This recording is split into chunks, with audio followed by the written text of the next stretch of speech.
Hey everybody, Tracy Brown here. Sorry about that little head jerk. I was taking on my earphones because I know sometimes they cause a sound issue, so I'm not using them. But thank you so much for joining me. Again, this is Tracy Brown, your somatic nutrition dietitian and a tuned eating expert. So, as you saw from the title, if you didn't already, I want to talk about the nuances of nutrition and full permission to eat and supportive eating and where that all intersects, because I think a lot of people who are very new to intuitive eating, whether the concepts of it or the practice of it, it feels pretty scary because you're letting go of the containment of dieting. And a lot of people think that if you're not dieting, it's a free-for-all. And that's not what full permission to eat means. And so there's a coach I work with, like a business coach I worked with one time, and I had to educate her, like, people think sometimes when they hear intuitive eating, that means you just eat whatever you want, whenever you want. And it's like, you totally can do that if you want to. But the function of the framework of intuitive eating is really about learning how to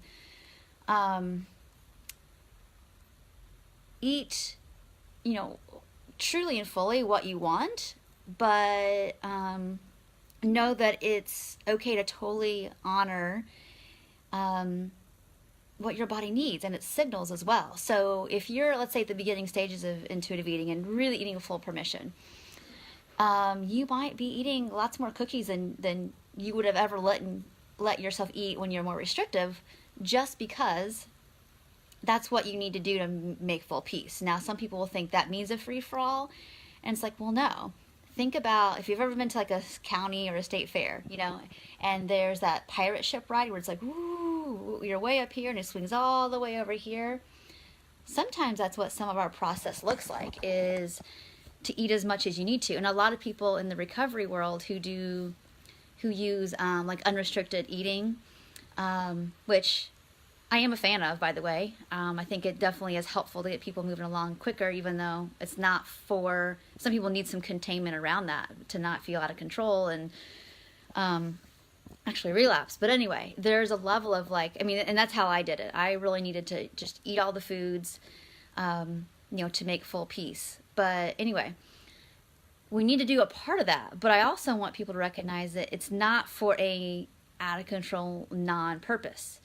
When you eat with full permission, it's not that you're not aware of. You want to be aware of, like, oh, of course I'm going to want to eat more fat and maybe sugar-dense foods right now. Well, I haven't had that in the amounts I need and when I needed to for so many months or years that, of course, I'm going to want to eat more now. So there is a purpose for allowing that to happen. And so I'm saying all this as like that both and. Some people think, like, just eat all the foods when you want, mentally when you want, emotionally, physically when you want, and get it done with. And yes, there's some truth in that. And some of us aren't going to feel like we have the bandwidth or the inner soothing to do that fully. And so that's okay then to, like, put some containment around, like, I'm going to eat what I want, but I'm also not going to, like, eat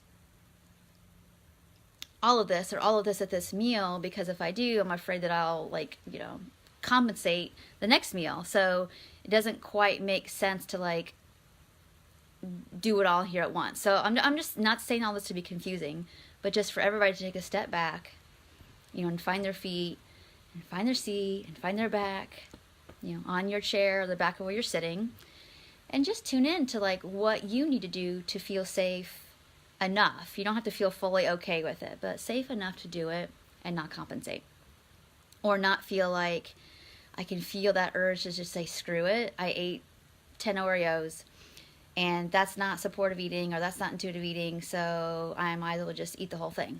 That's not what we're trying to do. Let's just stop a second and get feedback about, there's not really here making any mistakes, but it's about gathering more and more and more feedback. So, when I work with clients who are especially, I'm just going to shift gears a little bit from restriction now to clients who are struggling more with, feeling kind of, I use the word compulsive because I don't know what other word to use, but a lot of my clients think that, like, it's always compulsive eating more than you need when you're not hungry. It's like, no, anybody who's eating emotionally is either emotionally under eating or emotionally overeating. So it's not like the emotion only goes one way.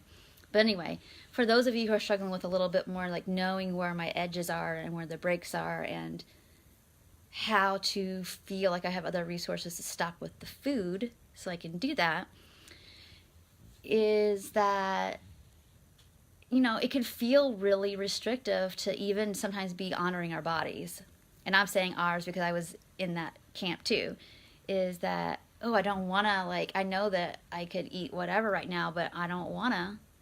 And I'm doing this, like, this little head move here because there was a degree of, like, eating supportively what my body, I could feel like my body needing fiber or more protein, and I didn't want to because it kind of reminded me of like, oh, I'm going to be restricted again, or I feel like I'm going to be controlled again, and I was just controlling myself, or trying to. And it's really important to be able to say, well, supportive eating isn't about being diety or controlling. It's about, you know, we respect ourselves and are learning to respect ourselves more and want to be nourished and want to get our needs met. That doesn't mean that we can't have the Oreos. It just means that right now my body kind of wants this, that, or the other to feel pretty good. And I know that's true. And what in me either is afraid about that or whatever. And, you know, we want to just be real, like, oh, I'm afraid that means I'm taking away my,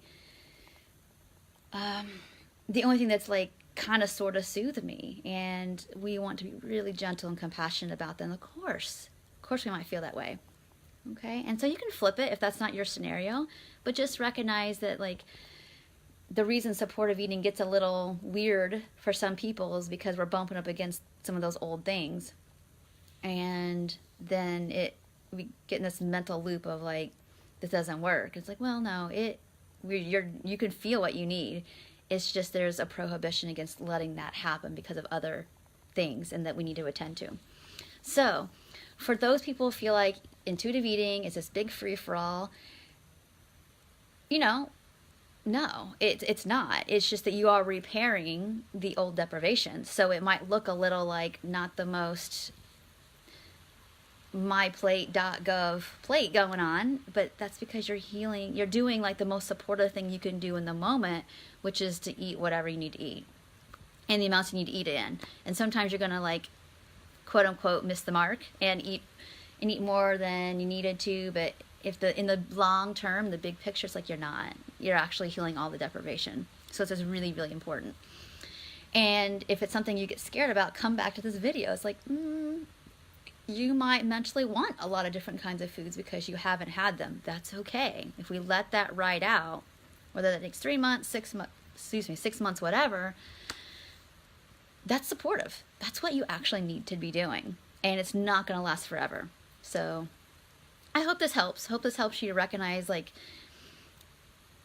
we're not meant to turn intuitive eating to the hunger fullness diet or a program. It's framework. That's all it is. It's a framework because if you've been in the yo-yo of like restrictive eating and deprivation, binge eating for a long time, it's hard to go from all of that. Even with all that chaos, there's still like some certainty and framework in that. It's hard to jump from this to like nothing because sometimes we don't know our own inner landscape. And so the framework of intuitive eating is helpful, but bring into it some of the nuance of slowing down, noticing signals, noticing feedback, deciding if you can honor that feedback or not. And you'll see the different spectrum you're on when you're like, oh, I can honor feedback for this part, but this part, that's my edge. It's more difficult. And so I need to work on that and understand, like, what's that about? I mean, you can just do it and not overanalyze it. That's totally fine. You're going to learn. But some of us, we need to take steps slower than that, and that's totally fine. So I hope this video was helpful. If it was, love to hear your feedback about it. Love to hear what you would love me to be speaking about, because I am very open. I do kind of I always have some general ideas of what I'm going to talk about, but if somebody gives me a request, then that gets put to the front of the burner, if that makes sense. So I will address that. So let me know if you all have any yeah, burning questions, let me know about that as well. And let me think here. Friday I'm going to be doing a Q&A from a different location, so that'll be fun for y'all to see. I won't be here on my little porch as usual, but I'm going to do a Q&A, so I'm not going to have a topic per se I'm going to lecture on or talk about too much, but I would love to get your questions. So put them here below, private message me, and I want to be answering your viewer questions. So thank you so much. Oh, we have a great day, and I will talk to you soon. Bye.